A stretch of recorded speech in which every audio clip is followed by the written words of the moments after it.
It was like nothing could dissuade me. And sometimes I look back at that kid who could not be dissuaded and be like, what was he thinking? And then all these moments happen. You're like, this was worth all the toil. Welcome to episode 75 of the LorainCounty.com Insights Podcast. I'm your host, Ed Skimmon. I'd like to open by highlighting the LorainCounty.com champion sponsors: Community Foundation of Lorain County, WOBL Radio, Emerge Inc., Lorain County Community College, Lorain County JVS, and Lorain County Commissioners. This is part 2 of my conversation with John Baumgartner, writer and director of Beneath the Light, a feature-length movie filmed at the Lorain Lighthouse. Join us as John talks us through his 25-year career in filmmaking, from early projects in Vienna and Los Angeles to working on films, TV shows, collaborations with industry leaders, and meeting Steven Spielberg.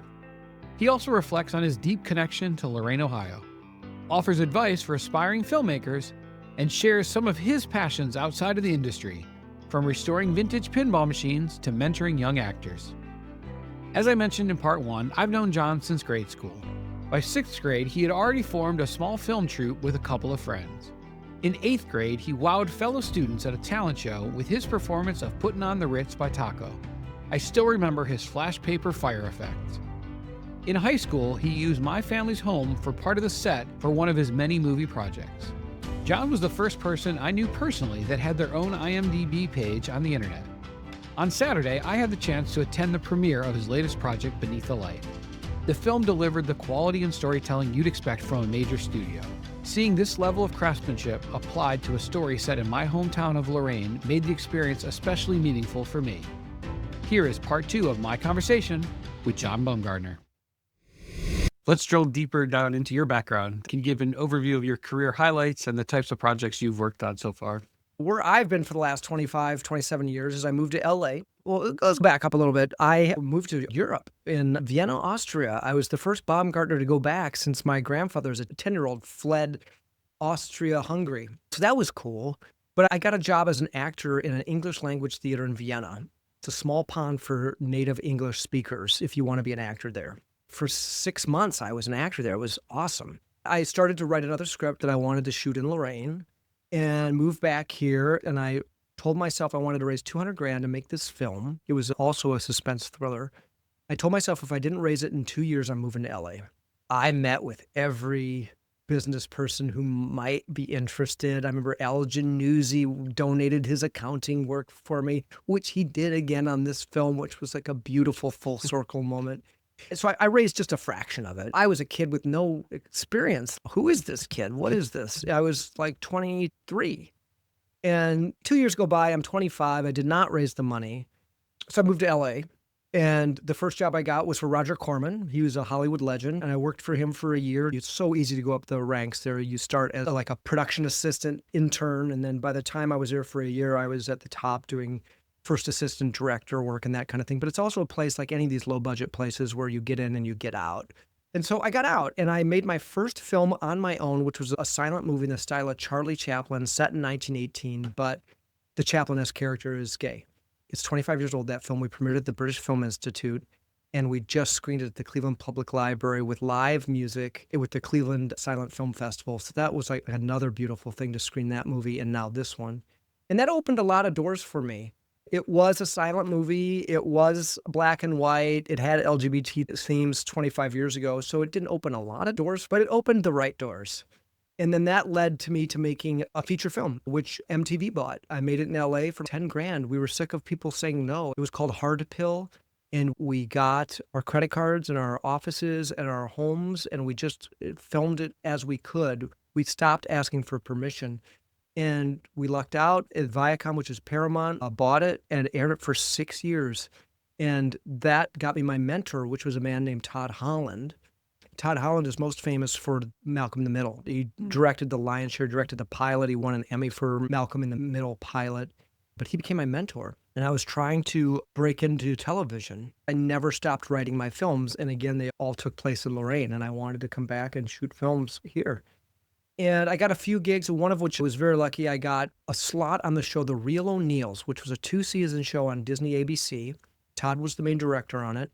And right before I got that, he said, I want you to make, because I was always making short films, I made my features. He goes, make something episodic. like short films that are episodic. And that'll prove to these producers at this show that you can do that. And it's absurd. I'm not the writer. You're the writer. You do the episodic. I'll just direct it. But, just everything you can do to soothe their doubts. And so I said, okay, great. So I came to Lorain. I was teaching an on-camera acting class at LCCC. It wasn't officially LCC, but they were letting me use the space. And there were two actors who were out of this world. And I was like, I have to use them because they will make me look good. One was Erin Moran, who now runs, she's the artistic director at French Creek Theater, brilliant actor. And the other was a little kid, 13 years old, Matthew Taylor, who was like in The Christmas Story at downtown. He was Ralphie a couple years. So I wrote this thing with them. We shot it in my front neighborhood here. We filmed it for 2 days. And this was a great test balloon for my features. Got crew out of Cleveland, brought a few people in from LA, turned out magnificently. Got that done, got my gig on The Real O'Neills, which then turned into a gig on this little network called Brat. And Brat is YouTube-based, and it serves like tweens and teens. And it was this beautiful little show called Zoe Valentine. There's a show called XO Kitty, which is getting its 3rd season right now on Netflix. And Anna Cathcart is the lead of that, but she was Zoe Valentine for my show. And it was just this charmed moment in my timeline where they wanted to up their quality. So they got a really good showrunner and a writer. They decided to get really good kids, not just influencers, but really good kid actors who had a following and stuff like that. And I did 2 seasons of that. And I was so proud of that show. It holds up. It's beautiful. And that introduced me to my crew, this beautiful crew, some of which then came to Ohio to work on Beneath the Light. We also did another filmmaker friend of mine who I met this crew with was James Sweeney. He did a movie called Straight Up, which is on Netflix, but he just finished a movie. It's called Twinless. It stars Dylan O'Brien. It's coming out in theaters in October. But that crew that shot that also shot Straight Up, and I was the assistant director on that. And I fell in love with this crew, and it was just can-do people, the opposite of those people who get stuck at like Roger Corman. Just really good human beings, incredible artistry. I took them to Brat with me, and then I brought them to Lorain with me. And so it kind of brings you up to speed. I also, at one stop in my thing, I did a earthquake movie for a company called The Asylum, which was like a present-day Roger Corman company. The Asylum makes what they call mockbusters. They'll take a big movie. Before that movie is even finished, they will write, shoot, and release a movie that's a knockoff. Whether it be like when Tom Cruise was in War of the Worlds, they did their War of the Worlds. When The Rock was doing San Andreas, they did San Andreas Quake, which they then had me write in 3 weeks and direct in 12 days. But it was such a good opportunity for me. So I did that film. And when they gave me that job, I was either going to get 4 days prep or 4 weeks prep, depending if it went before or after Thanksgiving. And I was like, oh, please let it be 4 weeks. And it was 4 weeks. And it was 4 weeks of prep I got unpaid. But I prepped the living crap out of that film because I knew this was a shot for me.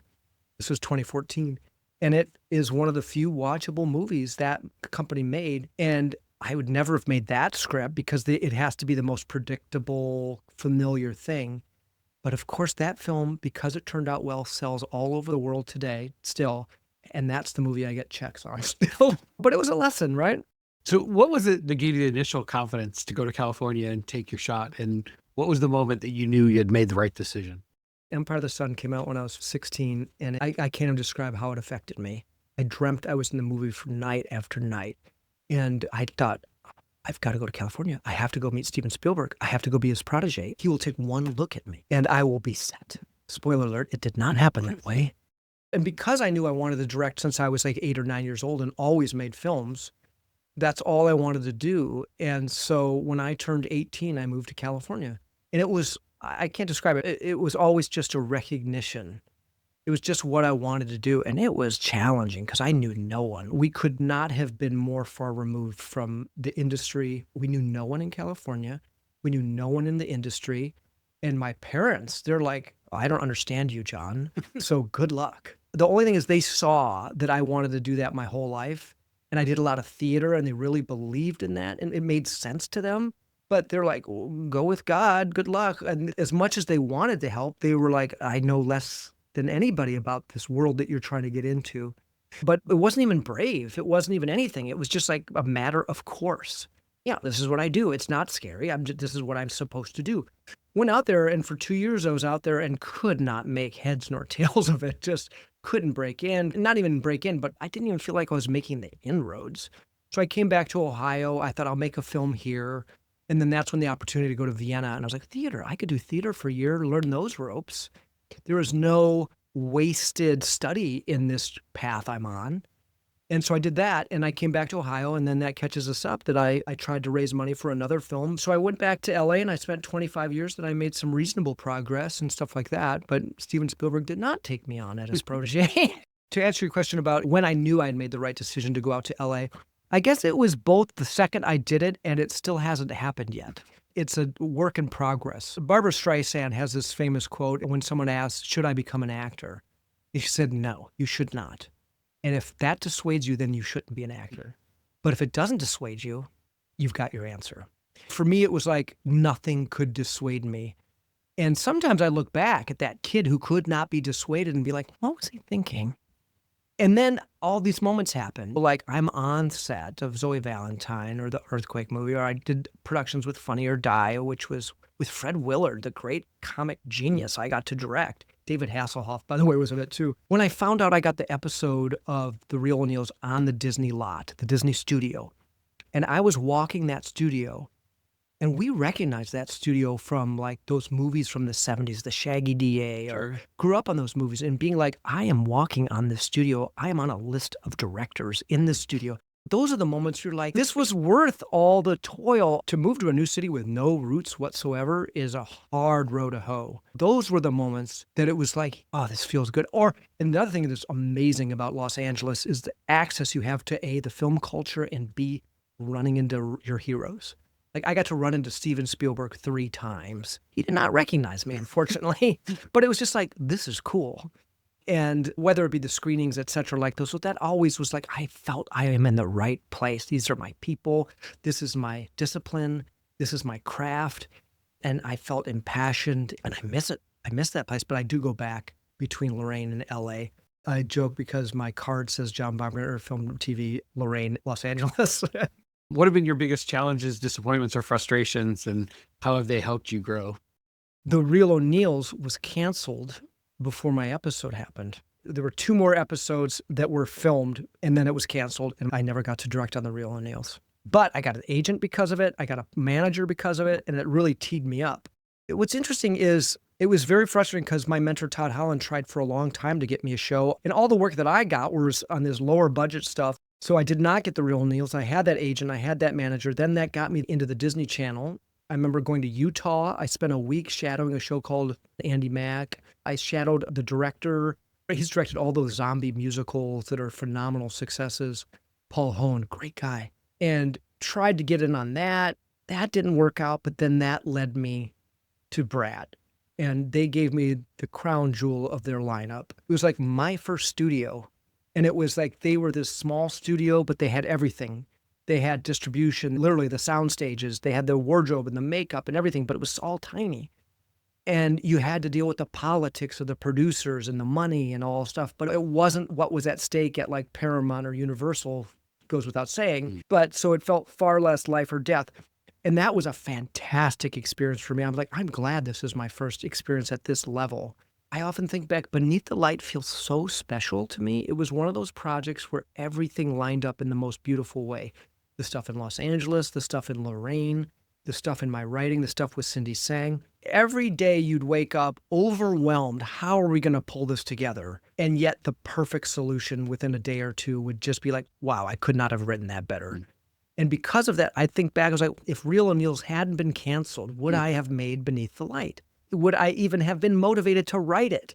I have friends who have had great success in network television who are starving inside because they never got to make the projects that truly meant something to themselves. They never got to make those hugely personally risky things.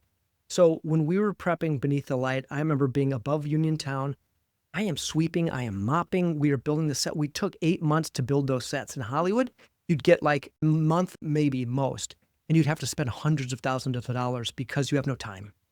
We had 8 months for about $5,000. We made sets that when those LA actors came, they were gobsmacked. They were like, I was not expecting this. This is like a Hollywood studio level set decorated and designed set. People are going to be really impressed with how it looks. I remember being on the phone sweeping as we were building these sets. Brandon Wysocki, whom I adore, was volunteering just to build things. Brandon, oh my God, we have to build this staircase that goes up to a half door. We'll never show the top half of it because we don't have a roof, but it has to look like it's going up to the top of the lighthouse. We'd build this thing. So I'm sweeping and I'm talking to Todd in LA. I was like, Todd, I feel like this is one of the most stressful experiences, but I feel like I must be the envy of so many people in Hollywood. Like people who are like, this is really special what's happening to me right now. And this is maybe corny or maybe grandiose, but I felt like my ancestors of Lorain in spectral form were watching me do this in the places where their feet had tread, like in the Eagle's Nest and in that building. And to work there and to feel like I was helping lift it up a little bit and to be on the shoulders of my grandparents and my great-grandparents and my parents and all the, like Barb McGregor and the Stilgenbauers, all those people who kept Broadway alive when we were kids. That was really inspiring and didn't go unnoticed by myself. Of all your endeavors, what are you most proud of accomplishing so far? When I was 10 years old, Bob DeFilippo and Jim McConaughey and I made Filmed by Us, is what we called it. And Bob and Jim were probably to this day the most brilliant collaborators I've ever had. Just out of the box creative. Like I mourn to this day that they did not want to go into film and TV because the heights we could have reached. So we made That's Incredible, the motion picture, because we were doing this little show. It was based on That's Incredible, the 80s TV show that we were obsessed with. And every Friday from 4th and 5th grade, we would put on a skit where we would do this little kind of satire, this mockery comedy of it. We were little rock stars in 4th and 5th grade at Lakeview Elementary. Then I had that epiphany that, oh, I'm a film director. That's what I am. We have got to make That's Incredible, the motion picture. So we spent all of our pocket change and we bought a Super 8 movie film. My brother and my neighbor Marty Sure helped us. We went to the basement and for 2 days, we filmed That's Incredible, the motion picture. When you look back, we had 2 years to workshop the material. This is like incredible. I watched that movie to this day. It holds up, no pun intended, incredibly. I was like, who were these kids? Like, it's so beautiful. So I am incredibly proud of that. Its intentions were so pure and it turned out so well. And it was just, I look back at it, I'm so proud of it. Moving forward, I remember watching The Connors, which not the TV show. Mine was a year before that show came out. But it was the little 4-episode, 2-minute episodes. I remember just getting that all done. And again, it's making something out of nothing, right? And that was all self-financed. To sit there and watch it, filmmaking is so incredibly difficult. Kubrick described it as trying to write War and Peace in a bumper car. And I will add to that, on fire. Whenever you finish it and it turns out, let alone turns out well, there's this feeling like, oh my God, Prometheus. I just accomplished this incredible thing. And beneath the light, no doubt, the synergy that happened between Lorain and the movie and the filmmakers in LA, to me, it's such a beautiful thing. Again, there was a moment at our peak when we were filming that space above Uniontown. We had this huge, big front room where the production offices were. And the other side was hair and wardrobe and makeup and the costume department. Then the other room was our commissary. We had all the food and the craft service. And at our peak, I don't know, we had 35, 40 people crammed into this whole area. I remember standing in the center of it going, oh my God, we made this out of nothing. And that's the entrepreneurial spirit, right? Where you have this vision where I could make this happen and to get over that fear. And where Goethe has that quote is, the first act of genius is the first step. And you just have to make that first step. But it was nice that it all came together at this one point in time. So I'm super proud of that. And I'm super excited to share that pride at the Palace with everybody because it's going to feel like a party. I literally feel like everyone had a part in it because they did. Looking forward, what would you still like to accomplish? Still trying to be Spielberg's protege. But I really want to make more films. The first draft of the next film I want to shoot in Lorain is done. I have another couple Lorain scripts. I would love to direct more prestige television like HBO and meaningful television that has budgets and pursuit of happiness. I find this life balance to be really nice in that I go back to LA 3-4 times a year. A couple times ago, I went back and a good friend of mine, she used to work for Lucasfilm, in fact. She said to me, John, what are you doing here this time? And I said, I felt the quality of my life was too high. I had to knock it down a notch.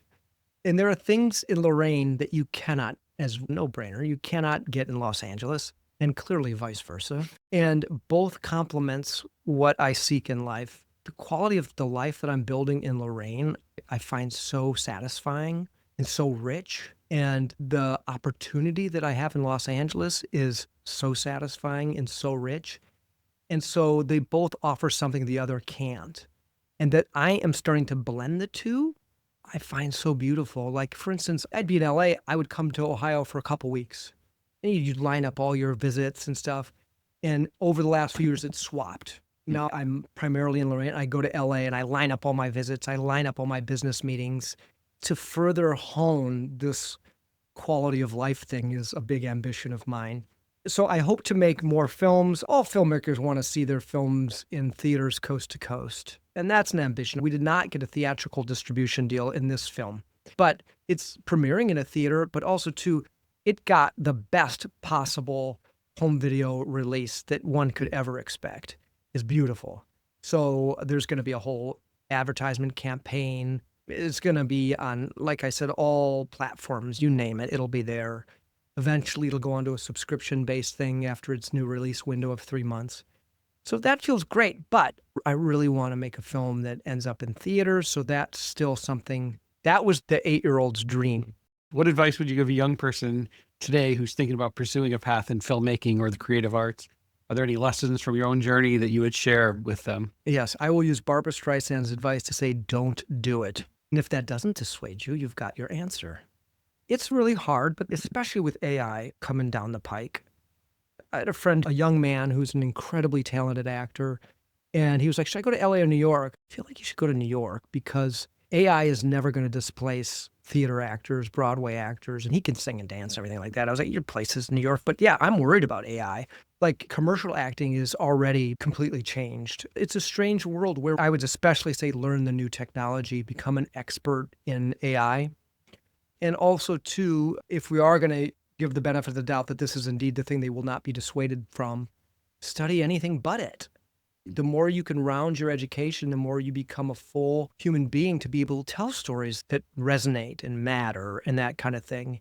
And then also, too, the third thing I'd say is you have an iPhone or a phone. There's no reason you can't be making a film all the time. Just shoot stuff. Work with actors, find the good books and the YouTube videos that teach you how to direct actors, that teach you how to place a camera.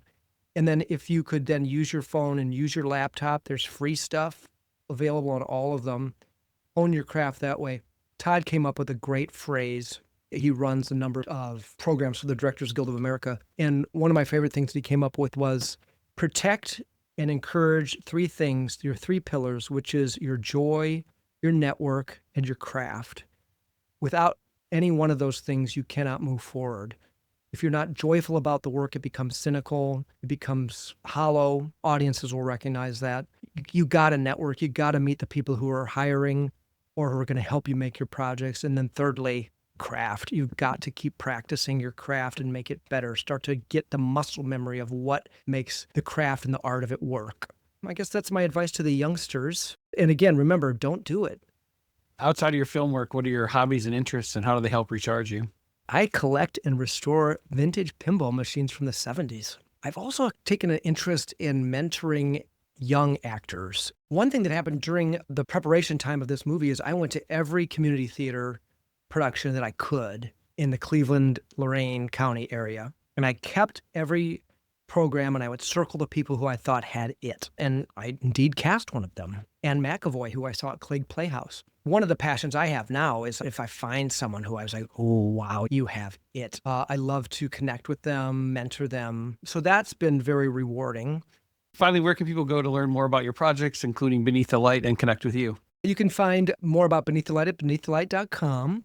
And my website for my work is johnbaumgartner.com. And that showcases a lot of my various works and some of the books that I've consulted on. There's 2 industry books that I've collaborated on and a blog. I have a big blog of which I call Shot for Shot, which is about I study how a single shot can be the microcosm for the whole film. And so I just blog about my heroes and directors and their shots. So that's a long, rich library of those posts are on my website too. Thanks, John, for joining us and sharing your insights. Yeah, thanks, Ed. This is awesome. Thank you for listening to the LorainCounty.com Insights Podcast. Each episode, we share conversations with the people shaping life in Lorain County, from business and government to education, nonprofits, healthcare, and entertainment. Be sure to follow or subscribe on your favorite podcast platform so you never miss an episode. You can also visit loraincounty.com to discover local events, volunteer opportunities, and more community resources. If you know someone who's making a difference in Lorain County, send us a note at podcast@loraincounty.com. We would love to share their story and insights. Special thanks to our producer, Leah Gerke, and to you for listening. This has been the loraincounty.com Insights Podcast, conversations with the people shaping Lorain County.